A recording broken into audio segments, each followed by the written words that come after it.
Buenas tardes, mi nombre es Narcisa Margot Tonguino Borja, soy estudiante del segundo semestre de Psicología en línea. Hoy es sábado 8 de noviembre del 2025, son las 3:52 de la tarde.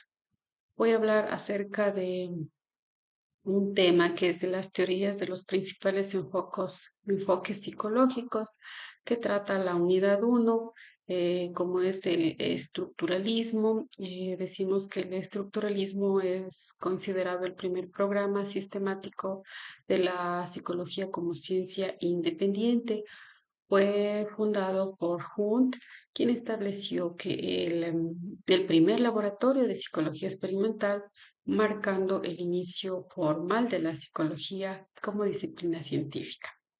Hunt también se centró en estudiar la estructura de la mente, entendida como la composición de la conciencia humana a través de los elementos básicos, como son las sensaciones, los sentimientos, em,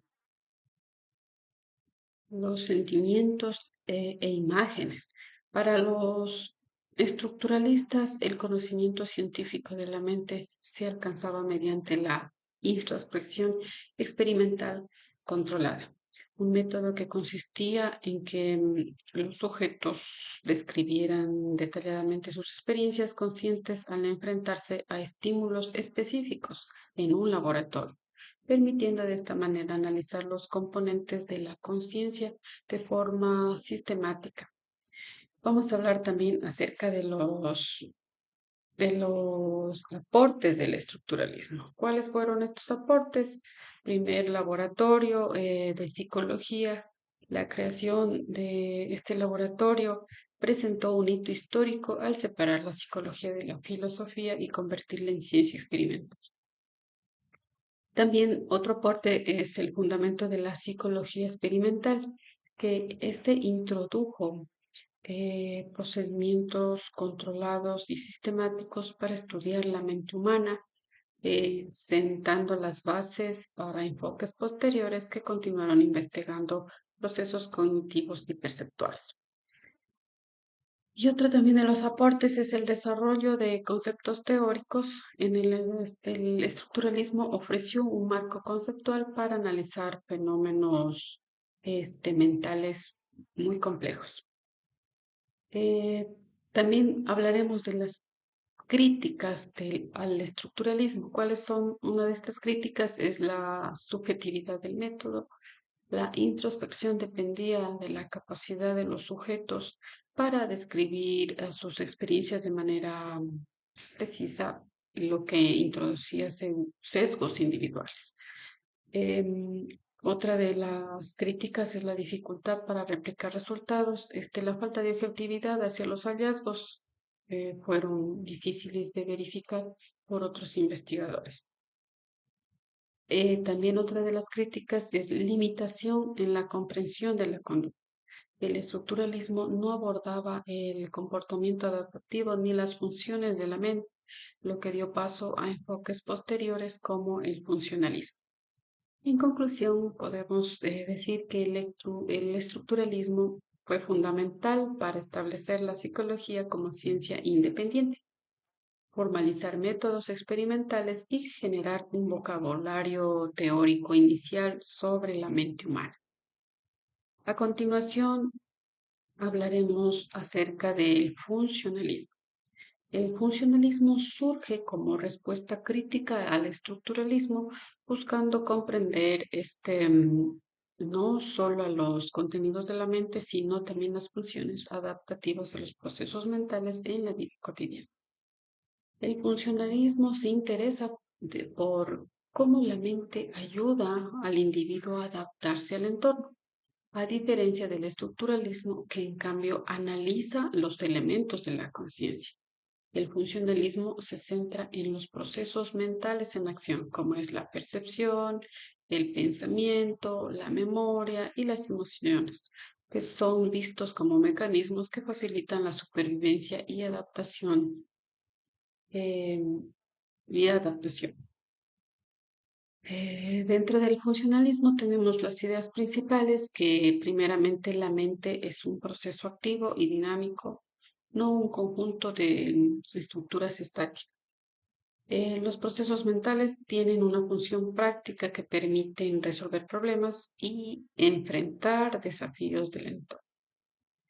La experiencia y el aprendizaje se entienden en un contexto evolutivo y adaptativo, con frecuencia de la teoría de Darwin sobre la selección natural. Vamos a hablar acerca de los aportes del funcionalismo, y los cuales en uno de los aportes es el fundamento de la psicología aplicada. Sus ideas impulsaron la psicología educativa, laboral, clínica y social, mostrando la utilidad de la ciencia psicológica más allá del laboratorio. Otro de los aportes, podemos decir que la influencia en el conductuismo, al enfocarse en la función de la conducta, sentó las bases para el estudio sistemático del comportamiento observable. Otro aporte es el enfoque pragmático. En este enfoque valora la utilidad de los procesos mentales en la adaptación al entorno, lo que amplió la perspectiva científica de la psicología. Críticas al funcionalismo, que carece de un método sistemático y experimental tan riguroso como el estructuralismo. Algunos críticos señalan que su enfoque en la función más que en la estructura dificultaba la categorización precisa de los procesos mentales. Al enfatizar la aplicación práctica, en ocasiones descuidaba la fundamentación teórica profunda. En síntesis, podemos decir que el funcionalismo representó un avance hacia la psicología moderna al priorizar la comprensión de la mente en términos de adaptación y utilidad práctica. Su influencia se observa en la psicología educativa, el desarrollo de las pruebas psicométricas y la posterior consolidación de enfoques conductuales y cognitivos. Vamos a hablar ahora acerca de la psicología del acto. Esta psicología del acto surge como una reacción crítica al estructuralismo, cuestionando la noción de que la mente puede ser entendida únicamente a través de la descomposición de contenidos conscientes. Su principal exponente fue Franz Brentano, quien introdujo el concepto de intencionalidad, que significa que todo acto mental está dirigido hacia un objeto, ya sea real o imaginario.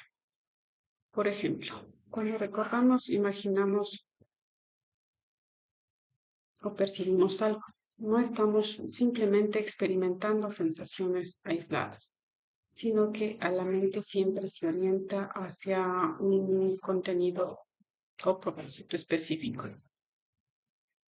¿Cuáles son los aportes de la psicología del acto? Hay revaloración de los actos mentales. La psicología no debe centrarse únicamente en los contenidos de la mente, sino en los procesos dinámicos del pensamiento, percepción y acción. Otro de los aportes es la base para la psicología fenomenológica y moderna. La idea de intencionalidad influyó en la psicología contemporánea y el filósofo como Edmund Husserl estableció vínculos entre psicología y filosofía. Otro de los aportes es el enfoque hacia la actividad consciente. Se destacan los actos de pensar, recordar, imaginar y juzgar como elementos fundamentales para comprender la mente. En cuanto a las críticas de la psicología del acto, podemos decir que su enfoque es más filosófico que experimental, por lo que carece de métodos sistemáticos para medir los actos mentales. Algunos críticos consideran que la teoría de la intencionalidad es difícil de operacionalizar en estudios empíricos. Otra de las críticas es no aborda directamente la conducta observable ni la adaptación al entorno, lo que limita su aplicabilidad práctica en comparación con enfoques posteriores. En conclusión, la psicología del acto representa un avance conceptual significativo. Al centrar la atención en los actos de la mente y su intencionalidad, sentó bases teóricas para el desarrollo de la psicología moderna, particularmente en áreas relacionadas con la fenomenología, la filosofía de la mente y los estudios de la conciencia. Hablaremos también acerca del enfoque histórico-cultural. El enfoque histórico-cultural fue desarrollado por Vygotsky, que fue el que planteó el desarrollo de las funciones psicológicas superiores que depende de la interacción social y de los contextos culturales en los que se desenvuelve el individuo. ¿Cuáles son los conceptos claves en este enfoque? Hay una zona de desarrollo próximo que se define como la distancia entre lo que un individuo puede lograr de manera independiente y lo que puede alcanzar con ayuda de otras personas más capacitadas, por ejemplo, adultos o compañeros. Otro concepto clave es las herramientas psicológicas y mediación cultural. Eh, Vygotsky propuso que los seres humanos utilizan herramientas psicológicas como es el lenguaje, signos, símbolos, escrituras, que median la actividad mental y facilitan la internalización de conocimientos y habilidades. Em, También otro concepto clave es el aprendizaje como motor del desarrollo, que también sostuvo que el aprendizaje impulsa al desarrollo, destacando la importancia de la instrucción guiada y la interacción social en la adquisición de habilidades complejas. Eh, ¿Cuáles son los aportes en cuanto al enfoque histórico-cultural? Pues fundamenta la psicología educativa moderna, incluyendo métodos de enseñanza centrados en la interacción y colaboración. Introduce la noción de mediación cultural, explicando cómo el contexto social y los instrumentos culturales influyen en el pensamiento humano. Resalta también la importancia de la interacción social como motor de aprendizaje y desarrollo cognitivo. ¿Cuáles son las críticas del enfoque cultural? Algunos investigadores consideran que la teoría puede ser difícil de operacionalizar para estudios experimentales. Otra de las críticas es la influencia de la cultura, es difícil de cuantificar, lo que complica la generalización de resultados. Otra de las críticas es requiere adaptaciones pedagógicas y metodológicas específicas para contextos culturales y diversos. En conclusión, podríamos decir que el enfoque histórico-cultural de Vygotsky ofrece una visión integral del desarrollo psicológico al vincular los procesos mentales con la interacción social y la cultura. Su influencia podemos ver que se observa en la educación contemporánea, la psicología del aprendizaje y la intervención psicológica orientada al desarrollo de habilidades cognitivas y sociales.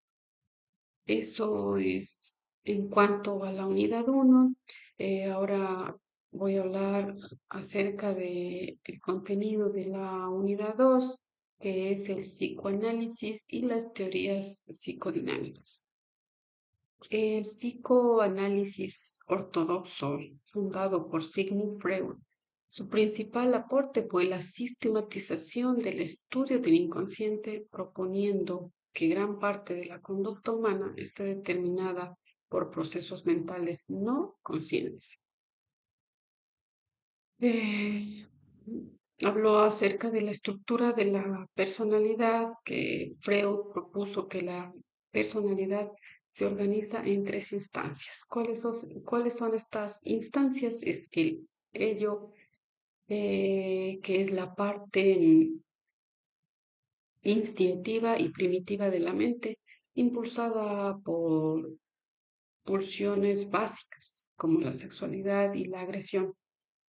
Opera este bajo el principio del placer buscando satisfacción inmediata. Otra, otra instancia es el yo, que esta instancia racional y consciente que media entre el deseo del ello, las exigencias del superyo y la realidad externa.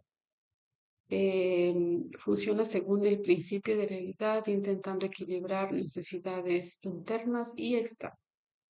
Y el último es el superyo, que representa la conciencia moral y ética, internalizando normas, valores y prohibiciones sociales y parentales.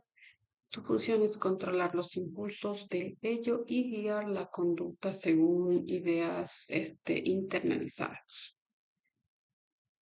¿Cuáles son las técnicas principales?